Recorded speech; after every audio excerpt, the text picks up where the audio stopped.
Hello everyone, welcome to the fourth video of maths. য'ত আজি আমি পঢ়িম টাইম ৱৰ্ক এণ্ড স্পীডৰ second part that is time and speed. ইতিমধ্যে আপোনালোকক মই টাইম স্পীড এণ্ড ৱৰ্কৰ ফাৰ্ষ্ট পাৰ্টটো ইউটিউব চেনেলত দিয়াই আছে, প্লেলিষ্ট বনোৱা আছে। আপোনালোকে প্ৰথমতে ফাৰ্ষ্ট পাৰ্টটো চাই ল'ব এণ্ড আফটাৰ ডেট আপোনালোকে এই পাৰ্টটোতো চাব। চ' লেটছ ষ্টাৰ্ট দি ভিডিঅ'। চ' আজিৰ টপিকটো ষ্টাৰ্ট কৰাৰ আগত আপোনালোকে এই তিনিটা ফৰ্মুলা ভালদৰে চাই লওক, কাৰণ আমি যিমানকেইটা আজি কুৱেশ্যনছ কৰিম এই তিনিটা ফৰ্মুলাৰ ওপৰতে বেছ থাকিব। That is time equal to distance by speed, speed equal to distance by time, distance equal to speed into time.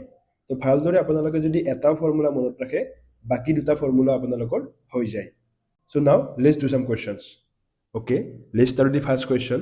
তো ফাৰ্ষ্ট অফ অল আপোনালোকে কুৱেশ্যনটো ভালদৰে এবাৰ পঢ়ি লওক। ইয়াতে কি কোৱা আছে, a train running at a speed of 36 km/h, অৰ্থাৎ এইটো স্পীড দিয়া আছে, crosses a man in 20 seconds. তো যেতিয়া সেকেন্ড মিনিট এইবোৰ দিয়া থাকে আমি জানো যে সেইটো টাইম হ'ব।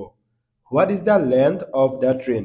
তো যেতিয়া আপোনালোকক লেন্থ বা লং এইবোৰ শব্দ দিয়া থাকে আপোনালোকে কনফিউজ নহ'ব, এই দুটা সেম টাৰ্মে হয় যোনটো ডিষ্টেন্স বুজায়। অৰ্থাৎ আমাক ইয়াতে স্পীডটো দিয়া আছে, আমাক টাইমটো দিয়া আছে, আমাক উলিয়াবলৈ দিছে লেন্থ অৰ্থাৎ ডিষ্টেন্স। তো এটা ডিষ্টেন্সৰ ফৰ্মুলাটো কি আছিল যে distance equal to speed into time. কিন্তু ইয়াতে আৰু এটা কথা আপোনালোকে মন কৰিব যে ইয়াতে যোনটো স্পীডটো আছে সেইটো কিলোমিটাৰ/আৱাৰত আছে, কিন্তু টাইমটো ছেকেণ্ডত আছে, ডেট ইজ অকণমান সৰু ইউনিটত আছে। তো যেতিয়া আমি এনেকুৱা কুৱেশ্যনছ কৰোঁ সদায় আমি ডাঙৰ যোনটো ইউনিট থাকে সেইটোক আমি সৰু ইউনিটলৈ কনভাৰ্ট কৰিম। তো ইয়াতে দিয়া আছে 36 km/h। যেতিয়া আমি কিলোমিটাৰ/আৱাৰটো মিটাৰ/ছেকেণ্ডলৈ কনভাৰ্ট কৰিব লাগে তো জাষ্ট আমি এটা চিম্পল ফৰ্মুলা লিখোঁ 5/18। কিন্তু এই নাম্বাৰটো কেনেকৈ হ'ল মই আপোনালোকক ফাৰ্ষ্ট বুজাই আছোঁ। তো 1 কিলোমিটাৰ মানে 1000 মিটাৰ, এইটো আমি জানো। 1 আৱাৰ মানে 3600 ছেকেণ্ড। এতিয়া আমি কিলোমিটাৰ/আৱাৰটো কনভাৰ্ট কৰিব লাগে মিটাৰ/ছেকেণ্ড। তো প্ৰথমতে আমি 1000ক ডিভাইড কৰিলোঁ কিহেদি 3600 লগত, এণ্ড আফটাৰ ডেট আমি এনচাৰটো পাই যাম 5/18। এণ্ড এনেদৰে আমি 5/18টো মিটাৰ/ছেকেণ্ডত পাই যাম। এণ্ড এতিয়া আমি কি কৰিব লাগিব, যোনটো 36 km/h আছে সেই 36ক ইনটু কৰিব লাগিব আমি 5/18ৰ লগত, যোনটো কনভাৰ্ট হৈ যাব টু মিটাৰ/ছেকেণ্ড। এণ্ড আফটাৰ ডেট আমি এনচাৰটো কি পাই যাম 10 মিটাৰ/ছেকেণ্ড। এণ্ড এতিয়া আমি স্পীডটো পাই গ'লোঁ 10, টাইমটো অলৰেডি দিয়া আছিল 20। এতিয়া just speed and time that is 10ৰ লগত 20ক জাষ্ট ইনটু কৰি দিলে হৈ গ'ল। 10 × 20 মিটাৰ কিমান হ'ব, equal to 200 metre. And this is the length of the train. এতিয়া আপোনালোকে ছেকেণ্ড কুৱেশ্যনটোলৈ মন কৰিব। ইয়াতে কি কোৱা আছে, a 120 metre long train travelling at 60 km/h। অৰ্থাৎ এইবাৰ আমাক লং ট্ৰেইন বুলি কোৱাৰ লগে লগে ডিষ্টেন্সটো ট্ৰেইনৰ দিয়েই দিছে 120 মিটাৰ। এণ্ড যোনটো 60 km/h অৰ্থাৎ কিলোমিটাৰো আছে আৱাৰো আছে, তো অভিয়াছলি এইটো কি হ'ব স্পীড।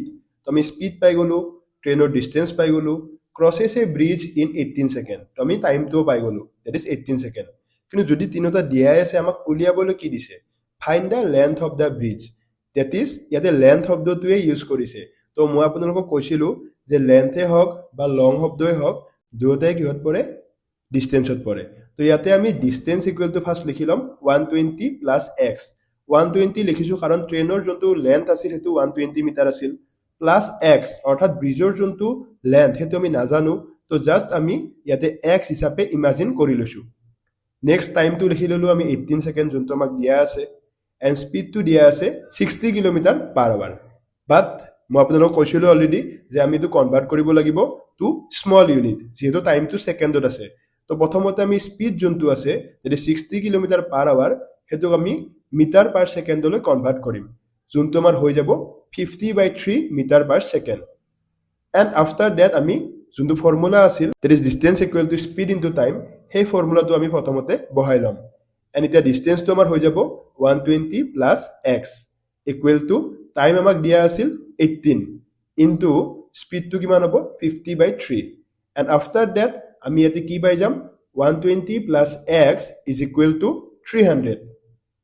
এণ্ড ইয়াতে যোনটো এক্স আছে 120ৰ লগত প্লাছ হৈ আছে, তো যেতিয়া ইকুৱেলৰ অপজিট চাইডে যাব তেতিয়া এই প্লাছটো মাইনাছ হৈ যাব, সেইটো আমি অলৰেডি জানো। তো এক্স ইকুৱেল টু হৈ যাব 300 - 120, য'ত আমি এনচাৰটো পাই যাম 180 metre. Now let's see the third question.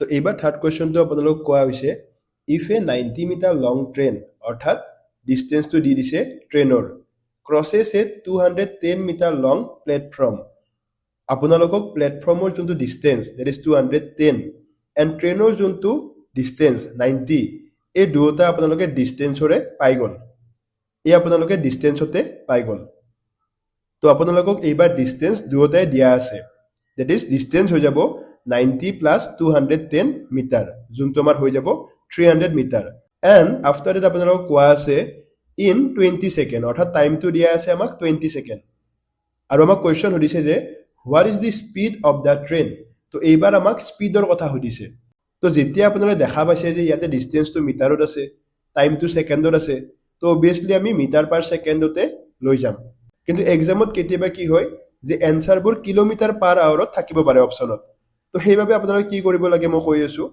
তো এতিয়া আমি কৰিব লগা একো নাই জাস্ট ফৰ্মুলাটো বহাই দিম distance equal to speed into time তো ডিষ্টেঞ্চটো আমি দি দিলো 300 ইকুৱেল টু স্পীডটো আমি নাজানো তো আমাক উলিয়াব লাগিব ইনটু টাইম তো টাইমটো আছে আমাক 20 তো ইফালে আছে 300 ইকুৱেল টু স্পীড ইনটু 20 তো 300 divided by 20 equal to speed এতিয়া আমি স্পীডটো পাই যাম 15 মিটাৰ পাৰ সেকেন্ড বাট যদি এক্সামত আপোনালোকক অপচনত মিটাৰ পাৰ সেকেন্ডত নাই কিলোমিটাৰ পাৰ আৱাৰত আছে দেন আমি যোনটো ফৰ্মুলা ইউজ কৰিছিলো লাইক 5/18 টো কিহৰ কাৰণে আছিল যদি কিলোমিটাৰ পাৰ আৱাৰৰ পৰা মিটাৰ পাৰ সেকেন্ডলৈ ল'ব লাগে বাট এতিয়া তো এইটো বস্তু উল্টা হৈ গ'ল that is metre per second আছে স্মল ইউনিট আছে এতিয়া আমি ডাঙৰ ইউনিটলৈ নিব লাগে কিলোমিটাৰ পাৰ আৱাৰলৈ আমি নিব লাগে তো এতিয়া আমি ফৰ্মুলাটো উল্টা কৰি দিম দ্যাট ইজ যোনটো 5/18 আছিল হেতুক আমি 18/5 হিচাপে মানি লম তো এতিয়া আমি 15 ক ইনটু কৰি দিম 18/5 ৰ লগত এণ্ড ইউনিটটো হৈ যাব kilometre per hour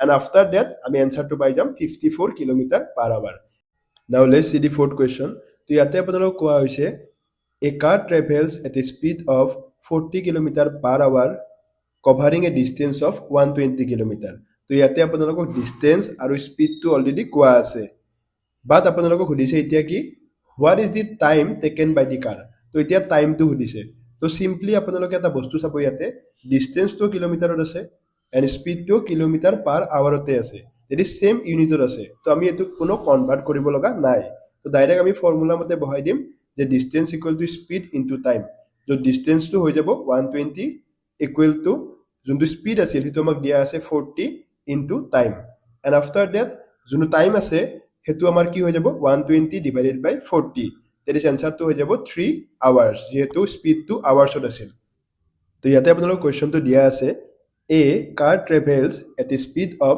40 metre per second covering a distance of 120 kilometre same কোৱেশ্চনে আছে বাট আপোনালোকে লক্ষ্য কৰিব যে স্পীডটো ইবাৰ মিটাৰ পাৰ সেকেন্ডত আছে দ্যাট ইজ অকমান সৰু ইউনিটত আছে বাট ডিষ্টেঞ্চটো ইবাৰ কিলোমিটাৰতে আছে তো যেতিয়া এনেকুৱা কোৱেশ্চন আহে মই অলৰেডি আপোনালোকক কৈছো যে আপোনালোকে প্ৰথমতে যোনটো ডাঙৰ ইউনিট থাকে হেতু আপোনালোকে সৰু ইউনিটলৈ কনভাৰ্ট কৰি ল'ব যদি স্পীডটো ঠিকে আছে মিটাৰ পাৰ সেকেন্ডতে আছে বাট ডিষ্টেঞ্চ যোনটো কিলোমিটাৰত আছে আমি হেতুক লৈ যাম মিটাৰলৈ তো যোনটো 120 কিলোমিটাৰ আছে মিটাৰত যোৱাৰ লগে লগে 1000 ৰ লগত ইনটু হ'ব তেতিয়া আমাৰ এনসাৰটো হৈ যাব ডিষ্টেঞ্চৰ 12000 মিটাৰ এণ্ড বাকিখিনি same formula that is distance equal to speed into time তো এতিয়া আমি ডিষ্টেঞ্চটো কি লিখিম 12000 ইকুৱেল টু 40 ইনটু টাইম যেহেতু স্পীডটো সেমে থাকিব ইয়াতে কোনো চেঞ্জ নাহে যেহেতু মিটাৰ পাৰ সেকেন্ডতে আছে এণ্ড আফটাৰ দ্যাট আমাৰ টাইমটো ইয়াতে কি পাই যাম